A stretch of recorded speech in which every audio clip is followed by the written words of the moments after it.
அஸ்ஸலாமு அலைக்கும் வரஹ்மத்துல்லாஹி வபரகாத்துஹு. அல்ஹம்துலில்லாஹ் வஸ்ஸலாத்து வஸ்ஸலாமு அலா ரசூலில்லாஹி ஸல்லல்லாஹு அலைஹி வஸல்லம் வபஅத். அப்போ மூசா நபி, ஈசா நபி இவங்க ரெண்டு பேரோடு சேர்ந்து இந்த பனி இஸ்ரவேலர்கள் என்னெல்லாம் செஞ்சாங்க, இந்த பனி இஸ்ரவேலர்களுடைய தன்மை என்ன, இன்றைக்கி இருக்கக்கூடிய இந்த இஸ்ராயலர்கள் என்ன மாதிரியான குணம் படைத்தவர்கள் என்று பார்த்தோம். நபி ஸல்லல்லாஹு அலைஹி வஸல்லம் அவர்களுக்கும் இவர்களுக்குமான தொடர்பு என்ன அப்படிங்கிறத நம்ம இன்றைக்கி பார்க்கலாம். சரிங்களா? இப்போ இப்ராஹிம் அலைஹிஸ்ஸலாம் ஒரு துவா கேட்குறாங்க. காபத்துல்லாவை கட்டிட்டு இப்ராஹிம் அலைஹிஸ்ஸலாம் துவா கேட்டாங்க இல்லையா? அதில் ஒரு துவாவாக ரப்பனா வபஅஸ் ஃபீஹிம் ரசூலம் மின்ஹும் யத்லு அலைஹிம் ஆயாத்திக வயுஅல்லிமுஹுமுல் கிதாப வல் ஹிக்மா வயுஸக்கீஹிம் இன்னக அன்தல் அஸீஸுல் ஹக்கீம். இறைவா, இந்த மக்களுக்கு நீ ஒரு தூதுவரை அனுப்புவாயாக, ஒரு ரசூலை அனுப்புவாயாக. அந்த ரசூல் இவர்களுக்கு உன்னுடைய அத்தாட்சிகளை எல்லாம் எடுத்துரைப்பார். வயுஅல்லிமுஹுமுல் கிதாப், உன்னுடைய வேதத்தை அந்த மக்களுக்கு இவர் கற்பித்து தருவார். மேலும் அவர் ஞானமுடையவராக இருப்பார். வயுஸக்கீஹிம், அவர்களை பரிசுத்தப்படுத்துவாரே. அப்படிப்பட்ட ஒரு ரசூலை இந்த மக்களுக்கு நீ அனுப்பி தருவாயாக என்று இப்ராஹிம் அலைஹிஸ்ஸலாம் அவர்கள் துவா செய்தார்கள். இப்ராஹிம் அலைஹிஸ்ஸலாம் காபத்துல்லாவை கட்டிவிட்டு அங்கே கை தூக்கி கேட்ட துவா அனைத்தும் அல்லாஹ்வால் கபூலாக்கப்பட்டுவிட்ட துவாக்கள். இது யாருக்கு தெரியும்? பனி இஸ்ரவேலர்களுக்கு தெரியும். அப்போது இந்த துவாவில் அனைத்தும் மேக்சிமம் நிறைவேறிவிட்டது அப்படின்னு சொல்லும் போது இந்த ஒரு ரசூல் வரப்போகிறது உறுதி அப்படிங்கிறதையும் அவர்கள் அறிந்து கொண்டார்கள். எனவே அவர்கள் இந்த ரசூலை எதிர்பார்த்திருந்தார்கள். மூசா நபி தங்களுடைய பனி இஸ்ரவேலர்களுக்கு அவர்கள் விட்டு செல்லும்போது மூசா நபி சொன்னது, எனக்கு பின்னால் ஒரு நபி வருவாங்க, அவங்க இறுதி நபியாக இருப்பாங்க, அவங்களை நீங்கள் ஏற்றுக்கொள்ளுங்கள், அவர்கள் சொல்வதை நீங்கள் கேட்டு நடங்கள் என்று மூசா நபியும் சொல்லிட்டு போயிருக்காங்க. ஈசா நபி தன்னுடைய தோழர்களுக்கு நான் சென்ற பின் தான் இறுதி நபி வருவார்கள். ஏன்னா சில நபிமார்கள் இருக்கும்போதே சில நபிமார்கள் வாழ்ந்துக்கிட்டு தான் இருந்தாங்க. மூசா நபி இருக்கும்போது ஹாரூன் அலைஹிஸ்ஸலாம் இருந்தாங்க. அப்புறம் தாவூத் அலைஹிஸ்ஸலாம் இருக்கும்போது இந்த பக்கம் இவங்க வாழ்ந்துக்கிட்டு இருந்தாங்க. இப்ராஹிம் அலைஹிஸ்ஸலாம் இருக்கும்போது அந்த நபி அங்கே வாழ்ந்துக்கிட்டு இப்படிலாம் இருந்தாங்க இல்லையா? அப்போ நான் இருக்கும் காலத்தில் அந்த இறுதி நபி வரமாட்டாங்க, நான் சென்ற பின் தான் இறுதி நபி வருவார்கள் என்று ஈசா நபி அறிவித்தார்கள். இது எல்லாமே யாருக்கு தெரியும்னா இந்த பனி இஸ்ரவேலர்களுக்கு, இந்த இஸ்ராயல்கள் இருக்காங்க இல்லையா, இவங்களுக்கு தெரியும். இவனுங்க ரொம்ப மதிநுட்பமாக இது எல்லாத்தையும் படித்து வச்சுக்கிட்டு இவங்க என்ன செய்கிறாங்க, இந்த நபியை எதிர்பார்த்துக்கிட்டே வராங்க. எதுக்குன்னா இவங்களுக்கு இந்த பவர் வேணும். அதுக்காக வேண்டி இந்த நபி வந்துட்டா ஃபுல் பவர். அந்த ஹிக்மத்னா குரானில் பல வேதங்களில் பலவிதமான விஷயங்களை கற்றுக் கொடுத்துருக்குறான். அதை பெரும்பான்மையான பார்வையை கொண்டு பார்க்கக்கூடியவர்களால் கற்றுக்கொள்ள முடியாது. அப்போ அந்த ஹிக்மத்துன்ற ஞானத்தை பிடிச்சிட்டோம்னா கற்றுக்கலாம் இல்லையா? ஸோ அதுக்காக வேண்டி தான் என்ன செய்கிறாங்க, இந்த நபியை எதிர்பார்த்துக்கிட்டே வராங்க. இந்த இந்த பனி இஸ்ரவேலர்களில் இதை எல்லாம் கற்றுத்தெரிந்தவர்களுக்கு பேர் என்னவென்று சொல்லுவாங்கன்னு சொன்னால் ரிப்பியூன்கள்னு சொல்லுவோம். ரிப்பியூன்கள் அப்படின்னு சொல்லப்படக்கூடிய ரிப்பிமார்கள். இவங்களை இவங்க என்ன செய்கிறாங்க தெரியுமா, இப்படிப்பட்ட ஒரு இறுதி நபி வருவார், அவர் இந்த தேசத்தில் தான் வாழ்வார் அப்படின்னு தெரிஞ்சு மதினாவுக்கே வந்துட்டாங்க. ரசூலுல்லாஹ் பிறக்கிறதுக்கு ஒரு 500-600 வருஷத்துக்கு முன்னாடியே மதினாவிலேயே குடி புகுந்துட்டாங்க. இந்த மதினாவில் தான் அந்த நபி வருவாருன்ற அளவுக்கு அவங்க கண்டுபிடிச்சிட்டாங்க. பாருங்கள், இப்போ எவ்வளோ நுட்பமாக இருக்காங்க பாருங்கள். அவங்க ரசூலுல்லாஹ் பிறக்கிறதுக்கு 500-600 வருஷத்துக்கு முன்னாடியே மதினாவில் தஞ்சம் அடைஞ்சு மதினாலேருந்து வாழ்ந்துக்கிட்டு வராங்க. அவங்களுடைய பிள்ளைகளுக்கெல்லாம் சொல்லி கொடுத்துக்கிட்டே வராங்க, இப்படி வந்துடுவாங்க, இப்படி ஒருத்தர் வருவாங்க, அவங்கள ஐடென்டிஃபை பண்ணிக்கோங்க அப்படின்னு சொல்லி.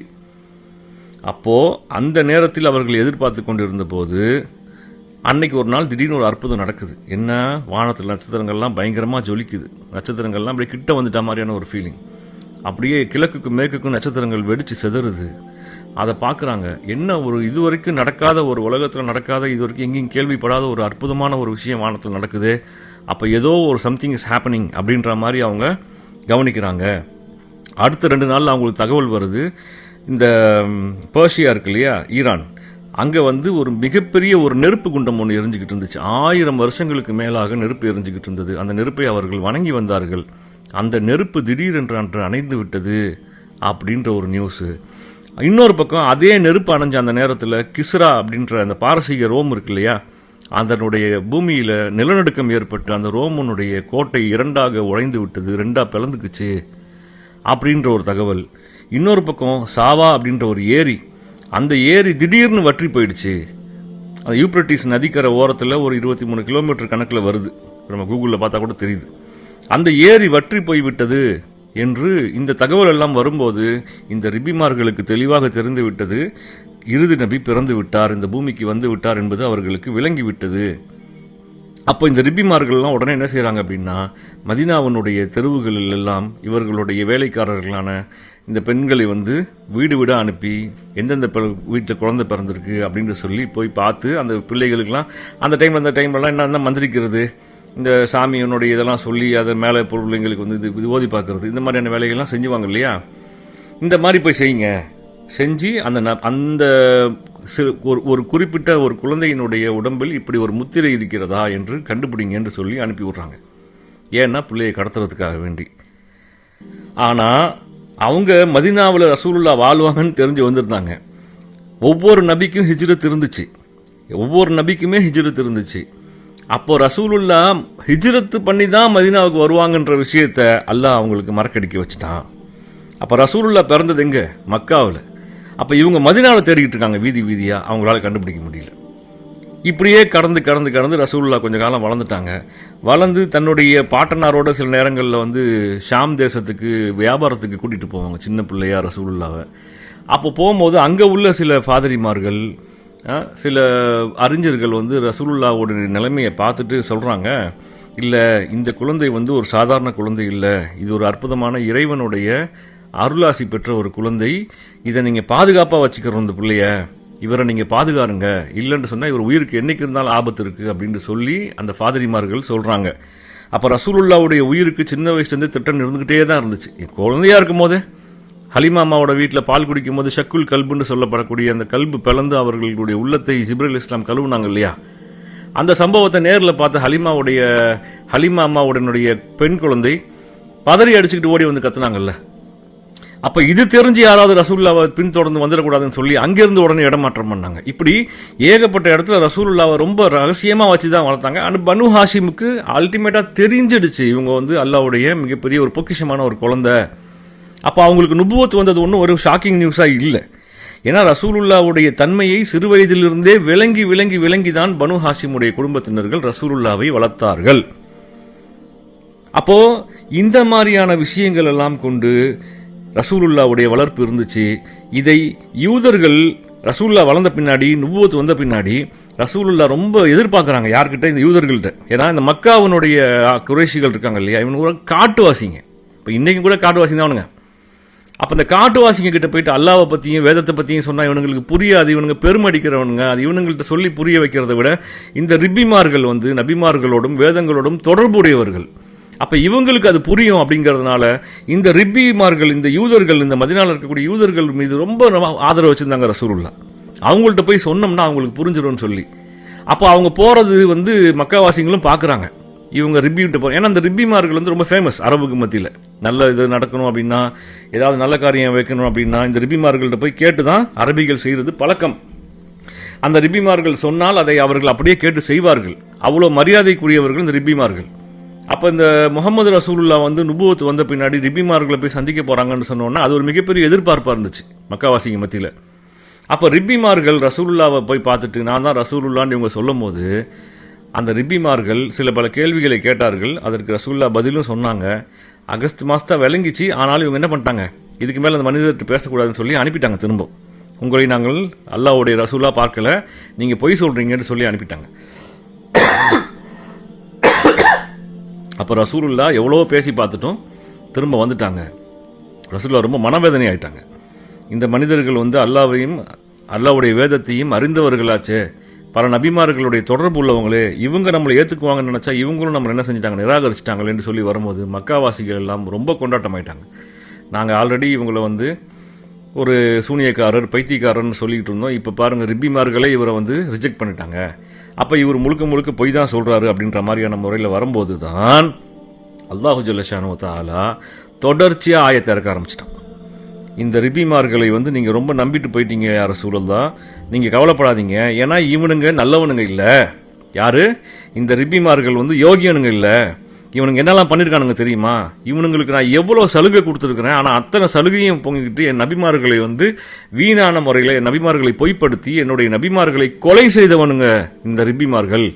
இவனுங்க சாதாரண இவனுங்க அயோக்கியனுங்கன்னு சொல்லி மூசா நபிக்கு கடலை பிளந்து இவங்களை காப்பாற்றின விஷயம், இவங்க கண்ணுக்கு முன்னாடியே ஃபிரௌனை கொன்ன விஷயம், இவ்வளவும் நான் காமிச்சு என்னை இவனுங்க துரோகம் பண்ணானுங்க. இவங்க கேட்ட போதெல்லாம் வானத்திலேருந்து உணவை இறக்கி கொடுத்தேன், அதெல்லாம் அத்தனையும் தின்னுபிட்டு இவனுங்க எனக்கு நன்றி துரோகம் செஞ்சானுங்க. இவங்க கேட்ட இடத்துலலாம் இவங்களுக்கு தண்ணியை பாறையிலேருந்து வெளியாக்கி கொடுத்தேன், இவங்க குடிச்சிட்டு இவனுங்க எனக்கு நன்றி துரோகம் பண்ணானுங்க. என் நபிமார்களை கொலை செய்ய பார்த்தார்கள், நபிமார்களை கொன்றார்கள். நபியை கொல்ல முடியும், ரசூலை கொல்ல முடியாது. அதனால ஈசா நபி என்ன செஞ்சிட்டாங்க? மேலே உயர்த்தி விட்டான் அல்லாஹ். இப்படியெல்லாம் அநியாயம் செய்த அநியாயக்காரர்கள் தான் இந்த ரிப்பிகள். இந்த தௌராத் வேதத்தை பின்பற்றி வந்த இந்த ரிப்பிகளும் இந்த இஸ்ராயலர்களும். இந்த இஸ்ராயலர்கள் இவ்வளவு அநியாயம் செய்யக்கூடியவர்கள். அதனால இவங்க கிட்ட போயா நீங்க வந்து உங்களுடைய சப்போர்ட்டை எதிர்பார்த்து போனீங்க, இவங்க சப்போர்ட் பண்ணலாம், நீங்க வருந்தாதீங்க, உங்களுக்கு நாங்கள் அழகான கவும் அல்லாஹ் உங்களுக்கு நான் தந்துடுறேன் அப்படின்னு சொல்லி அல்லாஹ் ஜல்ல ஷானு தஆலா குர்ஆன்ல ரசூலுல்லாஹி ஸல்லல்லாஹு அலைஹி வஸல்லம் ஆறுதல் சொல்லியிருக்கிறான். இப்ப எத்தனையோ நபிமார்களுடைய கூட்டம், எவ்வளவோ அநியாயம் செய்த நபிமார்களுடைய கூட்டங்கள் எல்லாம் கொத்து கொத்தாக அல்லாஹ் அழிச்சானே. அப்ப இவ்வளோ அநியாயம் செஞ்ச இந்த பனி இஸ்ரவேலர்களை ஏன் அல்லாஹ் அழிக்காம வச்சிருக்கிறான்? இன்னும் கேள்வி வருது இல்ல? அழிச்சிருக்கலாமே. ரசூலுல்லாவுடைய உம்மத்து மட்டும் தானே ரசூலுல்லா கை தூக்கி காப்பாத்தினாங்க, அழிக்காம. அதுக்கு முன்னாடி உள்ள வரைக்கும் எல்லாருக்கும் யாருக்கிட்டையும் பர்மிஷனே கிடையாது. நீங்க கிளம்பி வெளியே போங்க, இந்த ஊரை அல்லாஹ் அழிக்க சொல்லிட்டான்னு டைரக்டா அழிச்சிட்டான் அல்லாஹ். அப்ப இந்த பனி இஸ்ரவேலர்களை இன்று வரை ஏன் அழிக்காம இருக்கிறான் அல்லாஹ்? இந்த இஸ்ரேல்கள் எப்படி உயிரோடு இருக்கிறாங்க? ஒரு கூட்டம், ஒரு உம்மத்து அழிக்கப்பட வேண்டும் என்று சொன்னால் ரொம்ப முக்கியமான விஷயம் கவனிங்க. ஒரு உம்மத்து அழிக்கப்பட வேண்டும் என்று சொன்னால் அவர்களுக்கு மத்தியில் அந்த நபி இருக்க வேண்டும். இந்த பனி இஸ்ரவேலர்களுக்கென்று கடைசியாக அனுப்பப்பட்ட ரசூல் நபி ஈசா அலைஹிஸ்ஸலாம். அப்ப நபி ஈசா அலைஹிஸ்ஸலாம் அவர்களை கொல்ல இவர்கள் முயற்சி பண்ணும்போது ஈசா அலைஹிஸ்ஸலாம் அவர்களை அல்லாஹ் உயர்த்தி விட்ட காரணத்தினால் அவர்களுக்கு மத்தியிலே அவர்களுடைய நபி இல்லை. அப்போ இந்த பனு இஸ்ரவேலர்களுக்கு நபி இல்லாத காரணத்தினால் இந்த பனு இஸ்ரவேலர்களை அழிக்காம அல்லாஹ் வச்சிருக்கிறான். இப்போ ஈசா நபி திரும்ப வருவாங்கல்ல, எதுக்கு வராங்க? இவனுக்கு கதையை முடிக்கணும்ல, இவங்க சாப்டர் க்ளோஸ் ஆகணும்ல, இவங்க அழிக்கப்படணும் இல்லையா? அப்போ நபி இருக்கும்போது அழிக்கப்பட முடியும். அப்போ ஈசா நபி திரும்ப வரதனுடைய மிகப்பெரிய பாயிண்ட் 1 அஜெண்டா என்னன்னா, இந்த இஸ்ராயலர்கள் அழிக்கப்படுவதற்காக வேண்டி. அப்போ ஈசா நபி திரும்ப வருவாங்க.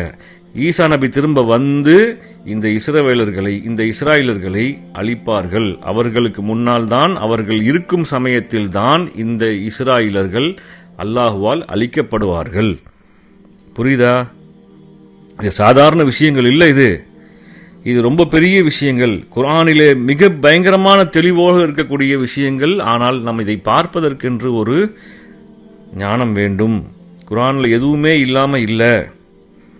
சும்மானாலும் ஈசா நபி வருவாங்க, நாளைக்கு மக்களெல்லாம் நல்லது காட்டுவாங்க, மக்களை வழி திருத்துவாங்க, அப்படி இப்படி இது மட்டும் இல்லை இங்கே விஷயங்கள். இந்த பனி இஸ்ரவேலோட கதையை முடிக்கிறதுக்கு யார் வரணும்? நபி ஈசா வரணும். அந்த நேரத்தில் நம்மோடு யார் இருப்பார்கள்? இமாம் மஹதி இருப்பார்கள். இமாம் மஹதி எப்படிப்பட்டவர்கள்? அவர்களை பற்றி குர்ஆனில் ஏதும் சான்று இருக்கிறதா? ஆமா, இருக்கு. இதை ஈமான் கொண்டவர்களுக்கு இதில் படிப்பினை இருக்கு அப்படின்னு சொல்லி குர்ஆன்ல ஒரு ஆயத்தில் தெளிவா இமாம் மஹதி அலைஹிஸ்ஸலாம், இமாம் மஹதி அலைஹிஸ்ஸலாம், ஈசா நபி, அடுத்து தஜ்ஜால், இவங்க 3 பேருக்குள்ள நடக்க போற சம்பவம் எப்படி இருக்க போது? இதை அப்படியே குர்ஆனிலே அல்லாஹ் ஜல்ல ஷானஹு தஆலா ஒரு சம்பவத்தை செய்து காட்டியிருக்கிறான்.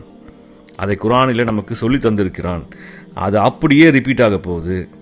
இன்ஷா அல்லாஹ் அதை பற்றி நாளை நான் உங்களிடத்திலே பேசுகிறேன். இன்ஷா அல்லாஹ். அல்லாஹ் நம் அனைவருடைய ஈமானையும் பலப்படுத்துவானாக. மற்ற நபிமார்கள் தஜ்ஜாலை பற்றி சொன்ன விஷயங்களை விடவும் தஜ்ஜாலை பற்றி மிக மிக மிக அதிகமான விஷயங்களை சொல்லிக் கொடுத்தது யாருன்னா ரசூல் ஸல்லல்லாஹு அலைஹி வஸல்லம். ரசூலுல்லாஹி ஸல்லல்லாஹு அலைஹி வஸல்லம் அவர்களை போன்று தஜ்ஜாலை பற்றி அதிகமாக சொன்னவர்கள் எந்த நபிமார்களும் இல்லை. அப்போ அவங்க சொன்ன அத்தனை அடையாளங்களும் வெளியாயிடுச்சானா வெளியே ஆயிடுச்சு. ஒரு முத்திரை சொன்னாங்க. அது என்ன முத்திரை? இப்போ நம்மக்கிட்ட அந்த முத்திரை இருக்கு. தாபத்துல் அருள் என்று உலகம் ஃபுல்லாக ஒரு கிருமி ஒன்று, ஒரு ஒரு ஒரு ஒரு ஒரு விலங்கு ஒன்று பரவும்னு சொன்னாங்க, இருக்கு. இப்படியான மேக்சிமம் அடையாளங்கள் எல்லாம் வந்துருச்சு. இன்ஷா அல்லாஹ் இது எல்லாத்தையும் நான் உங்களுக்கு விரிவாக ஒரு நாள் நான் சொல்கிறேன். நாம் ரொம்ப தெளிவாக இருக்கணும். இன்றைக்கி காலகட்டம் சாதாரணமான முறையில் வாழக்கூடிய காலகட்டம் இல்லை. கடுமையான முறையில் நமக்கு இருக்கக்கூடிய பிரச்சனைகள் நம் முன் அதிகமாக இருக்கிறது. அல்லாஹ் நம்ம அனைவரையும் பாதுகாப்பானாக, ஈமானை பலப்படுத்துவானாக. ஆமீன். வாஹிரு தாவானா அல்ஹம்துலில்லாஹி ரப்பில் ஆலமீன். வஸலாத்து வஸலாமு அலா அஷ்ரஃபில் அம்பியாயி வ சய்யிதுல் முர்சலீன். அஸ்ஸலாமு அலைக்கும் வரஹ்மத்துல்லாஹி வபரகாத்துஹு.